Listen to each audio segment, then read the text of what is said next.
शुरू करता हूँ अल्लाह के नाम से जो बड़ा मेहरबान निहायत रहम करने वाला है। अस्सलामु अलैकुम दोस्तों, वेलकम ऑन SGA स्टोरीज़। दोस्तों, सरकार बगदाद हुजूर गौसे आज़म रहमतुल्लाह अलैह निहायत आलीशान घराने में पैदा हुए। आप रहमतुल्लाह अलैह का ख़ानदान ज़ुहद व तक़वा की वजह से बहुत मशहूर था।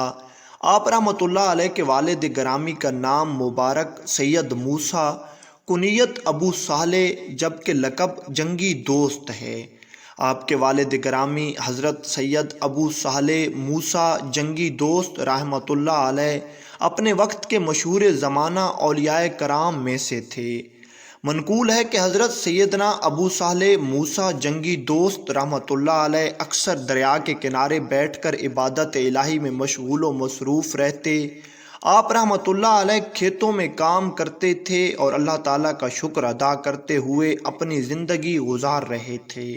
एक मर्तबा आपकी तबीयत इंतहाई नासाजगार हो गई और तंग दस्ती की वजह से खाने के लिए भी कुछ न था। आपने सोचा क्यों ना मैं रोज़ा रख लूँ, इस तरह मुझे अजर भी मिलेगा और दिन भी गुजर जाएगा। चुनाचे आपने रोज़ा रख लिया और इबादत में मशगूल व मसरूफ़ हो गए। इफ्तारी के वक्त आप दरिया के किनारे बैठे हुए थे और आपके पास इफ्तारी के लिए कुछ नहीं था। तभी आपकी नज़र दरिया में एक सेब पर पड़ी। वो सेब बहता हुआ आपकी तरफ आ रहा था। आपने उस सेब को उठाकर खा लिया और इफ्तारी करते हुए अल्लाह ताला का शुक्र अदा किया। लेकिन सेब खाने के बाद आप पर खौफ खुदा का गलबा हुआ और आप इस तरह अपना मुहासबा करने लगे, ना जाने ये सेब किसका था, इसका मालिक कौन था, और क्या इस तरह नामालूम सेब खाना मेरे लिए हलाल भी हो सकता है या नहीं।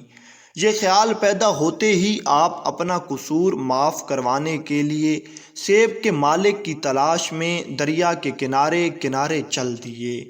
काफ़ी अरसा आप मालिक की तलाश में फिरते रहे और एक लंबा सफ़र करने के बाद आप रहमतुल्लाह अलैह को दरिया के करीब नहायत अजीम शान सेब का एक बहुत बड़ा बाग लगा हुआ दिखाई देता है। इसमें सेब के कई दरख्त थे जिनकी शाखों पर पके हुए सेब लगे हुए थे और सेबों से भरी ये शाखें पानी पर फैली हुई थीं। आपको यकीन हो गया कि जो सेब मैंने खाया था वो यकीनन इसी दरख्त का है। आपने इधर उधर देखा तो एक बुज़ुर्ग नज़र आए। आपने उनसे पूछा, ये बाग किसका है, इस बाग का मालिक कौन है। तो उस बुज़ुर्ग ने फरमाया, इसका मालिक मैं हूँ और ये बाग मेरा है। आप रहमतुल्लाह अलैह ने बग़ैर किसी ताख़ीर के उनकी खिदमत में सारा माजरा बयान कर दिया और उनसे माफ़ी चाही कि मैंने शिद्दत भूख से मजबूर होकर आपका एक सेब खा लिया है। वो मुझे बख्श दें या फिर उसकी कीमत आप लेना चाहें तो वसूल कर लें, मैं हाजिर हूँ। वो बुज़ुर्ग भी विलायत के आला मर्तबे पर फायज थे, लिहाजा वो बुज़ुर्ग भांप गए कि ये शख्स अल्लाह करीम के मकबूल बंदों में से एक बंदा है, तभी तो अपना कसूर माफ़ करवाने की खातिर इतना लंबा सफ़र करके यहाँ तक आया है। चुनाचे उसने आपकी बात सुनकर फरमाया, 12 बरस हमारी खिदमत करोगे तब तुम्हें माफ़ी मिलेगी। कुर्बान जाइए हज़रत सैयदना अबू साले मूसा जंगी दोस्त रहमतुल्लाह अलैह पर इस शर्त को बखुशी मंजूर फरमा लिया, अगरचे शरन इस तरह कसूर माफ़ करवाना लाजिम न था। लेकिन आपने उस सेब को ख़ुद पर हलाल करवाने के लिए 12 साल तक उस बुज़ुर्ग की खिदमत की। 12 सालों तक उस बुज़ुर्ग के बाग की देखभाल करते रहे। वो बुज़ुर्ग आपको अपना काम इस कदर ईमानदारी से सरअंजाम देते हुए देखते तो बहुत खुश होते। जब 12 साल पूरे हो गए तो आप रहमतुल्लाह अलैह ने उस बुज़ुर्ग के पास जाकर अर्ज़ की, हुजूर अब तो मेरी मुद्दत पूरी हो गई है, अब तो आपने मुझे वो एक सेब बख्श दिया होगा। तो उस बुज़ुर्ग ने कहा, नहीं, अभी एक और बात भी माननी होगी, चूँकि आपको हर हाल में अपना खाया हुआ वो सेब बख्शवाना था, इसलिए आपने पूछा मुझे मज़ीद क्या करना होगा। तो उस बुज़ुर्ग ने कहा, इस दफ़ा का इम्तिहान शायद पिछले इम्तिहान से अजीब और सख्त है اور وہ یہ کہ میری ایک لڑکی ہے جس میں 4 عیب ہیں۔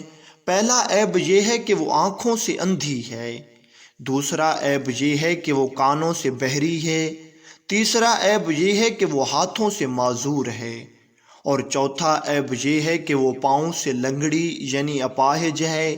تمہیں اس سے نکاح بھی کرنا ہوگا اور 2 سال تک مزید میری خدمت بھی کرنی ہوگی، اس کے بعد جہاں تمہارا جی چاہے چلے جانا۔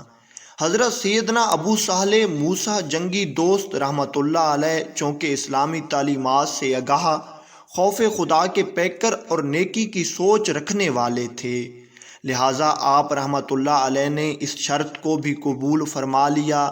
اب آپ کا دوسرا امتحان بھی شروع ہو گیا۔ اس بزرگ نے اپنی شہزادی کا نکاح آپ رحمۃ اللہ علیہ سے کر دیا اور وہیں ایک چھوٹا سا مکان بھی دے دیا، کیونکہ ابھی آپ کو 2 سال مزید وہیں رہنا تھا۔ نکاح کے بعد آپ اپنے حجرہ عروسی میں داخل ہوئے اور جیسے ہی اپنی زوجہ سے آپ کا آمنا سامنا ہوا تو آپ رحمۃ اللہ علیہ ایک عجیب سی کشمکش میں مبتلا ہو گئے، کیونکہ نگاہوں کے سامنے جو منظر دکھائی دے رہا تھا وہ بتائی گئی صورتحال کے بالکل ہی الٹ تھا۔ کیا دیکھتے ہیں کہ آپ رحمۃ اللہ علیہ کی زوجہ محترمہ کے تو تمام ہی اعضاء صحیح و سالم ہیں، اور ان کے حسن و جمال کے آگے 14ویں رات کا چاند بھی شرما رہا ہے۔ یہ منظر دیکھ کر آپ رحمۃ اللہ علیہ اپنی نئی نویلی دلہن کے قریب تک نہ گئے، بلکہ وہیں سے واپس پلٹ آئے اور اپنی جھونپڑی سے باہر نکل آئے۔ اس بزرگ نے جب آپ کی یہ حالت دیکھی تو وہ معاملے کو بھانپ گئے، لیکن پھر پوچھنے لگے کیا ماجرا ہے، تم اتنے حیران و پریشان کیوں ہو؟ تو آپ رحمۃ اللہ علیہ نے اپنی داستان اس بزرگ کو سنا دی کہ میری بیوی کے بجائے کوئی اور میری جھونپڑی میں موجود ہے۔ یہ سن کر اس بزرگ نے فرمایا پریشان ہونے کی ضرورت نہیں، تمہاری زوجہ وہی ہے جسے تم ابھی ابھی دیکھ کر آ رہے ہو۔ بات دراصل یہ ہے کہ میں نے اپنی لڑکی کی جو باتیں تم سے بیان کی تھیں وہ سب کی سب اس میں موجود ہیں۔ وہ آنکھوں سے اندھی اس طرح ہے کہ اس نے آج تک اپنی آنکھوں سے کسی نامحرم کو نہیں دیکھا، اس لیے میں نے کہہ دیا کہ وہ آنکھوں سے اندھی ہے، کانوں سے بہری ہے۔ اس سے میری مراد یہ تھی کہ ناحق بات سننے کے لیے اس کے کان بہرے ہیں۔ ہاتھوں سے معذور ہے، اس سے میری مراد یہ تھی کہ غیر مردوں کو چھونے کے لیے اس کے ہاتھ معذور ہیں۔ اور پاؤں سے معذور، اس سے میری مراد یہ تھی کہ اپنے شوہر کے حکم کے خلاف قدم اٹھانے کے لیے اس کے پاؤں لنگڑے ہیں۔ جب آپ رحمۃ اللہ علیہ نے اس بزرگ کی زبانی اپنی نئی نویلی دلہن کے متعلق وضاحتیں سنیں تو آپ رحمۃ اللہ علیہ کے دل کو قرار آ گیا۔ آپ کے دل میں اپنی زوجہ کی اہمیت اجاگر ہو گئی اور اللہ پاک کے فضل و کرم سے آپ کو اپنے زمانے کے زبردست ولی، اس بزرگ جن کا نام سید عبداللہ سومئی رحمۃ اللہ علیہ تھا، کی بہت سی اچھی خوبیوں سے آراستہ خوبصورت اور خوبصیرت بیٹی کا شوہر بننے کا شرف نصیب ہوا، اور پھر حضرت موسیٰ صالح جنگی دوست اور اس پاک دامن بی بی کے بطن مبارک سے سیدنا غوث اعظم شیخ عبد القادر جیلانی غوث سمدانی رحمۃ اللہ علیہ پیدا ہوئے۔